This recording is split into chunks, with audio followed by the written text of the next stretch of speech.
I want $200,000, but I won't tell my husband. Plus updates. Original post. I, 26 female, and my husband, 26 male, have been married for almost 2 years. For the past year, I've been the breadwinner, and I'm not okay with this. Hubby lost his job after some budget cuts, and since then, he's been doing nothing but play video games. At first, he went to interviews, but that stopped after 2 months. And no, he isn't doing any chores either. We used to split chores 50-50, but now he isn't even doing his 50%. So, I'm financially supporting both of us while also doing 100% of the chores. I've discussed this with my mother-in-law and father-in-law, and they had a talk with him. Father-in-law even got him a couple interviews. That, by the way, he missed because he was playing and he forgot to go. 2 weeks ago, father-in-law called him and scolded him. Father-in-law told him he raised him better than to leech off me and not even help with household chores.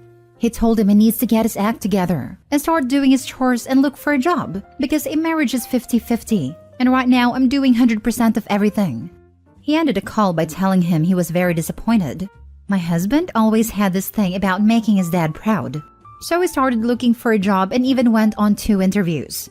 Now, last week, I went on a trip with some friends and we went to a casino where I won $200,000. I haven't told my husband, and I don't know if I will.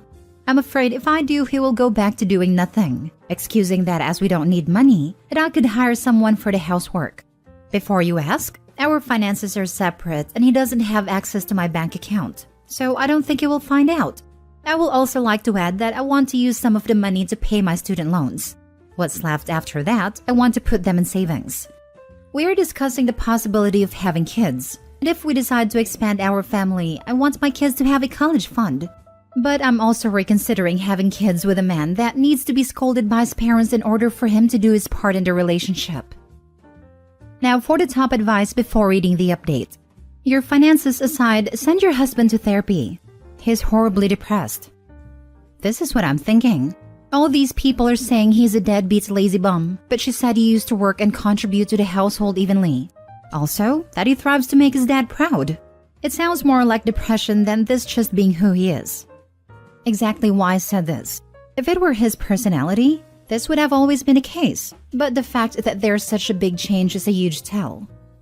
Honestly, I'm not really sure why people are telling you to baby your husband. If he has a problem, he needs to address it.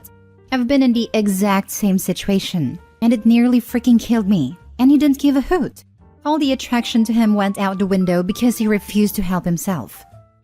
A swift dose of reality will do the trick for most people. These are people, however, who, like OP's significant other, would rather leech off friends and family like a succubus rather than put in their fair share. Classic Reddit. Most people going straight to divorce him instead of advising to get him some therapy or psychological help. He might be depressed after losing his job, and I can say from experience that having your parents scold you might not be enough to get you to do better. Freaking hell. Imagine if every single relationship problem was resolved with a breakup. Reddit is full of virgins and people who've never been in a relationship. They have no idea what they're talking about. Now for the first update. I posted this in another sub, and someone made question if he was really laid off because of budget cuts or if that's a lie. So, I talked with one of his former colleagues and he told a different story. According to him, my husband left because I made enough to support both of us, so he didn't need to work. I went home but he was playing as usual, so I called for him. I think he forgot his door was open because I heard him tell his gaming buddy, "My witch is home." I lost it at that. I don't know how I managed to stay composed, but a lot of people pointed out that he may be depressed, so I tried to talk to him. This is how it went. Me, I'm very unhappy with how things are right now. I work to support both of us, and I'm also doing all the household chores. It's not fair. You have a gaming problem. I think you should go to therapy and maybe we can try couples counseling too. Him, I don't see the issue. I like games. So what? Me, okay. Have you found a job yet? Him, no. Me, I know you weren't fired. Why did you quit? Him, I didn't. After an hour, he finally admitted that he doesn't want to work, and he never looked for jobs either. All the interviews he went to were actually outings with friends. He doesn't want to work because we don't need the money. So I said, okay, I'm fine with being the sole provider, but then he needs to do the chores. He said no, that he would rather play games. So I handed him the divorce papers. He said I'm overreacting and that I would still work and do all chores if I was alone. So why can't I just do it? We got into a fight where I did end up telling him about the money. His reaction was exactly the one I was afraid of. He suggested getting a maid. So I'm currently staying with my sister. I'm not backing up with a divorce. And for those of you that are worried, he has no right over the money. We have a prenup, so after the divorce, each leaves with what's in our names, so he won't see a dollar. My lawyer reassured me of that. Second update. Hubby is crying, begging me to reconsider. He's promising to get a job and lay off on gaming. I don't know if I should laugh or cry, but damn, I don't believe anything he says. He also apologized for calling me a witch and swears he'll do all house chores and get a full-time job. It's kind of pathetic, but nonetheless, if divorce is the only way to get him to participate, I don't want to always need to print papers every time he isn't doing anything. I told him I'm not going to reconsider, because his actions showed me he isn't someone that I can count on. I want a family, not slavery. I want to be a mother, but for that, I need a partner that I can count on if I need someone to pick up where I slack. Safe to say, he left crying saying I don't love him and that no one will want me. Next story. My wife died 11 months ago and our lives are better. Yes, I am a monster for saying this. And yes, we have a young child together. About 11 months ago, my wife was killed in an auto accident that was not her fault. I won't give specifics for fear of being identified. My wife's mental health had steadily declined over the past 6 to 7 years. She had become a compulsive shopper, hoarder, depression, anxiety, verbally abusive to me, gaslighting, etc. This was not who I dated and married. Yes, I still loved her. When her mental health was great, best family unit in the world. But when she spiraled, it was just nasty the way she would treat us. Yes, she was in therapy and yes, she had medication. She was diagnosed as bipolar. We discovered suppressed childhood trauma in a therapy session. Not the sexual kind, but horrible parents. Recalling lack of food, but money for smokes. Living in a hotel for nearly a year. No Christmas presents. Parents fighting physically in front of her, etc. She had suppressed this and recreated different memories. The last 4 years were hell. Never knowing how she would be in the morning. Seeing her become hostile over me sneezing too loud. Or our daughter flushing the toilet during her shows. I felt like a prisoner. And my child did her best to understand that mommy's brain doesn't work right. When I got a call that I needed to come to the hospital, I honestly thought she tried to end herself, and was hoping she did. When I got to the hospital, time froze. The doctor and the nurse brought me to a room. They said she died of blunt force trauma. I cried, but it was a cry of relief. When my mom brought my daughter home, she cried too. But I think for the same reason I did. Today, I am in a better place. And so is my child. We have dinners with no yelling. We visit family and friends without getting text accusing me of cheating. My child is not getting yelled at for not understanding her homework. Hell, she still gives me a hug and kiss when I drop her off at school. I have exited therapy, however, my daughter said she still wants to go, so she does. My daughter wants to know about her mom before her mental health issues. And that is how she will be remembered. She was given a proper burial buried next to her grandpa, and we visit the grave about once a week. We got a decent settlement for the accident. Paid off our home, and I put the rest in trust for when the kid turns 18. I recently started dating a friend. It's so weird. I'm not used to normal dates or having another adult ask me how my day was.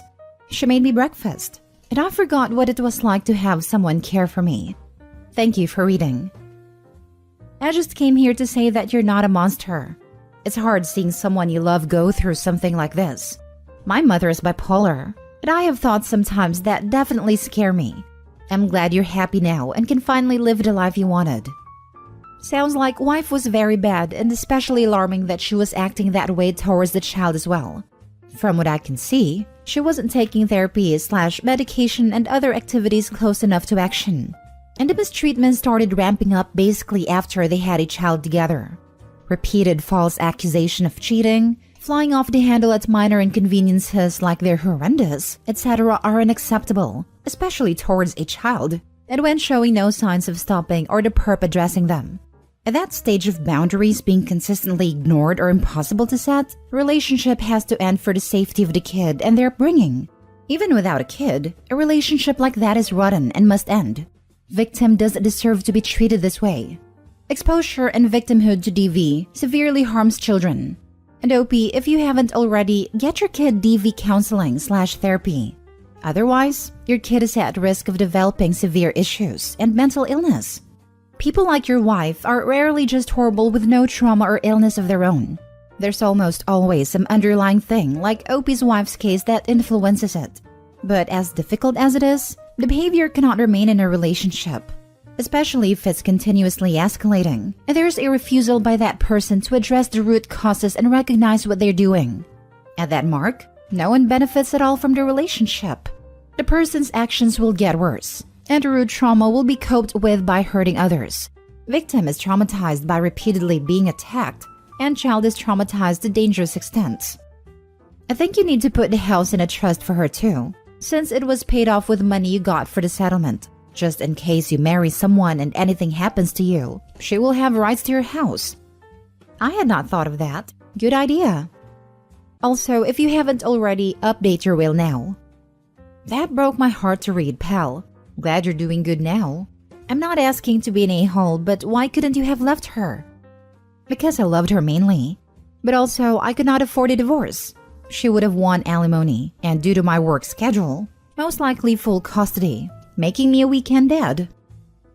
Last story. I have imaginary dates with my late husband every week. I just wanted to let this out. I've never told anyone about this, and I've never used Reddit before, so bear with me. I'm a 36-year-old woman, and I lost my husband 11 years ago. Every Saturday night, we would go out on date.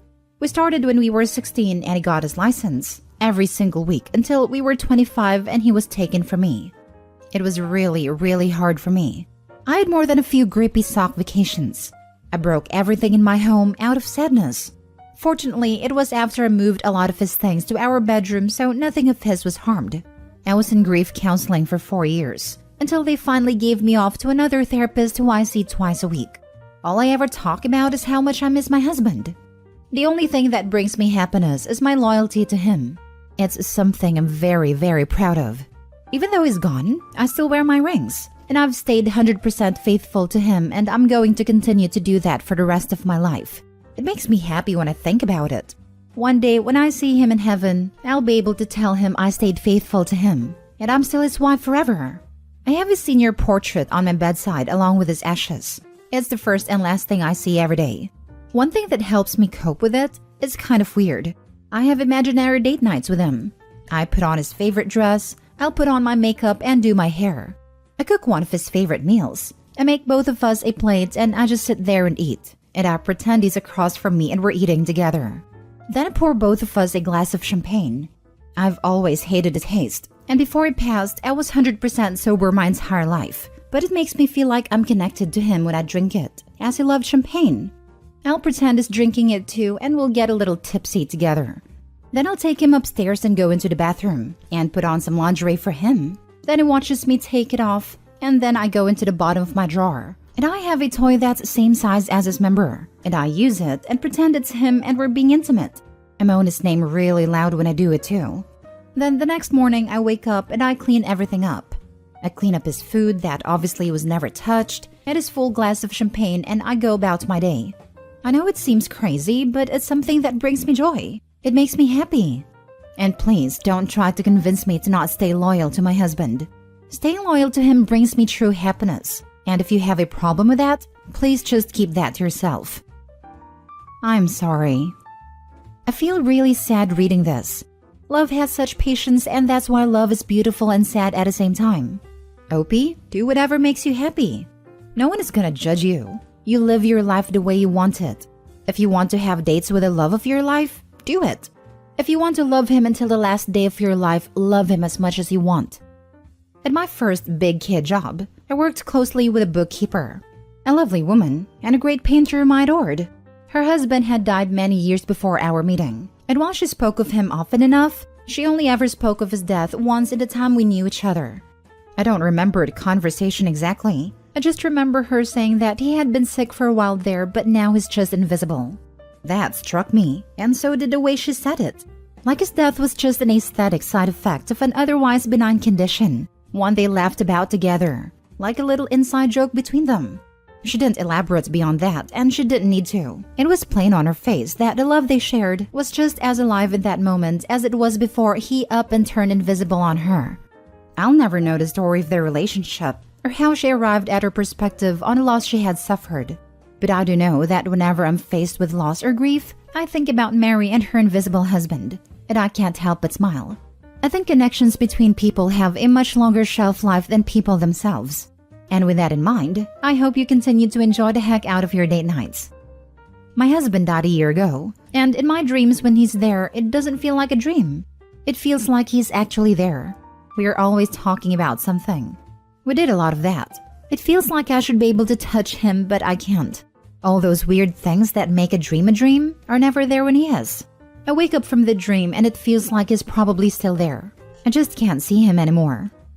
This is why I'm scared of getting too attached. This is just so sad and heartbreaking. Hey dude, don't let it stop you from forming close and beautiful connections in your life. It can sometimes hurt to love something/someone so deeply, but the rewards outweigh it, and ultimately nothing is permanent. I'm more scared of never forming such connections. How fortunate are we to have something that makes saying goodbye so hard?